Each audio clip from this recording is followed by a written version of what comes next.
ay higit pa sa iyong makakaya. Ang bigat ng krus sa iyong mga balikat.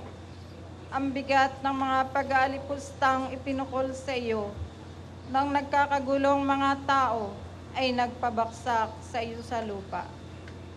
Kapag nangyari ito, Panginoon, huwag mong hayaang tuluyan akong malugmok sa alabok ng pagkapahiya at pagkatalo dahil sa pagkasira ng loob at kakulangan ng pananampalataya. At kapag nadarapa ang aking mga kapatid, pagkalooban mo ako ng pusong mahabagin upang di na ako makabigat pa sa kanilang pasanin. Amen. Papuri sa Ama at sa Anak at sa Espiritu Santo. Jesus, sa iyong mga sugat, hilumin mo kami.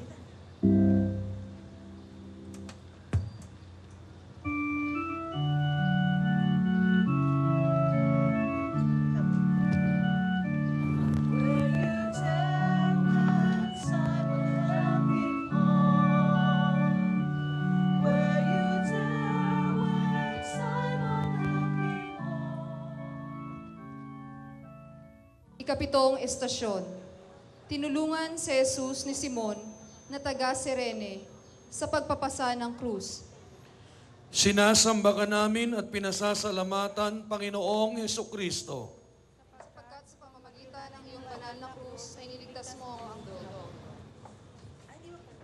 Nasa lubong nila ang isang lalaking galing sa bukid, si Simon na taga Cirene, ama ni na Alejandro at Rufo. Pilit nilang ipinapasan sa kanya ang krus ni Jesus. Panalangin. Napakagandang pagmasdan na si Simon ay hindi nagatubiling pasanin ang iyong krus nang sa gayon ay alisin sa iyo ang bigat nito. Subalit, ang bigat ng aming mga kasalanan ay nasa mga balikat mo pa rin, Panginoon. Sapagkat ang bigat na iyon ay ikaw lamang ang makapagdadala. Gawin mo akong tulad ni Simon ng Cirene, Panginoon. Bigyan mo ako ng lakas at kagandahan ng loob na kinakailangan upang tumulong sa pagpasa ng krus ng aking kapwa. Sapagkat ang aming lipunan ay puno ng mga nagdurusang Kristo na hindi na makagulapay sa bigat ng krus na kanilang pinapasan na may iba't ibang hugis at bigat na taglay. Amen. Papuri sa Ama at sa Anak at sa Espiritu Santo. Udang, noon at ito sa walang hanggan. Amen. Jesus, sa iyong mga sugat, hilumin mo kami.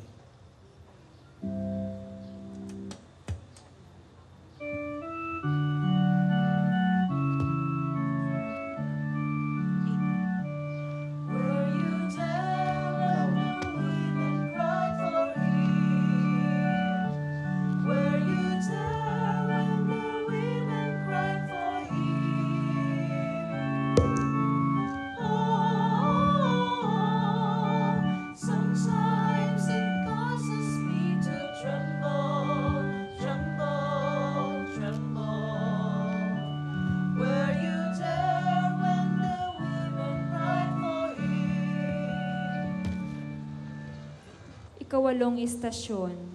Nakasalubong ni Jesus ang mga kababaihan ng Jerusalem. Sinasamba ka namin at pinasasalamatan, Panginoong Hesukristo. Sapagkat sa pamamagitan ng banal na krus ay niligtas mo ang mundo. Sinusundan si Jesus ng maraming tao. Kabilang ang mga babaeng nananaghoy at nananambitan dahil sa Kanya. Nilingon sila ni Jesus at sinabi sa kanila, "Mga kababaihan ng Jerusalem, huwag ninyo akong tangisan. Ang tangisan ninyo ay ang inyong sarili at ang inyong mga anak. Tandaan ninyo, darating ang mga araw na sasabihin nila, mapalad ang mga baog, ang mga sinapupunang hindi nagdalang tao, at ang mga dibdib na hindi nagpasuso. Sa mga araw na iyo'y sasabihin ng mga tao sa mga bundok, gumuho kayo sa amin, at sa mga burol, tabunan ninyo kami, sapagkat kung ganito ang ginagawa sa kahoy na sariwa, ano naman kaya ang gagawin sa tuyo? Panalangin. Tunay ang pagdadalamhati ng mga babaeng iyon sa pagkakita sa iyo na labis na naghihirap. Batid nila ang iyong kabutihan, Panginoon. Batid nila ang iyong pagiging walang kasalanan. Subalit tinawag mo ang kanilang pansin at mga pagluha sa kasalanan sa lahat ng anyo nito. Bilang mas malalim na dahilan ng iyong paghihirap at sa kahindik-hindik na kaparusahang idinudulot sa lahat ng di pagsisisi ng lahat ng tao. Pagkalooban mo ko ng bagong puso, O Panginoon. Loobin mo ang aking mga luha ay masamahan ng tapat na paninindigang iwaksi ang dahilan ng pagluha. Ang aking mga pagkakasala laban sa iyong pag-ibig. Amen. Papuri sa Ama at sa Anak at sa Espiritu Santo. Para noong sa unang-una ngayon at magpasawalang hanggan. Amen. Jesus, sa iyong mga sugat, hilumin mo kami.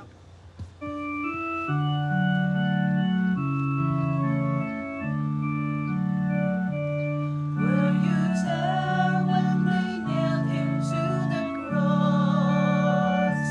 Were you there when they nailed him to the cross? Oh, sometimes it causes me to tremble, tremble, tremble. Were you there when they nailed him to the cross?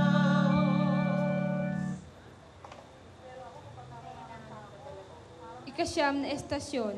Si Jesus ay hinubaran ng kanyang kasuotan at ipinako sa krus. Sinasamba ka namin at pinasasalamatan, Panginoong Heso Kristo. Sapagkat sa pamamagitan ng banal na krus, Nang marating nila ang tinatawag na dako ng bungo, ipinako siya sa krus kasama ang mga kriminal. Isa sa kanyang kaliwa at ang isa naman sa kanyang kanan. Hinati-hati nila ang kanyang kasuotan at ito'y kanilang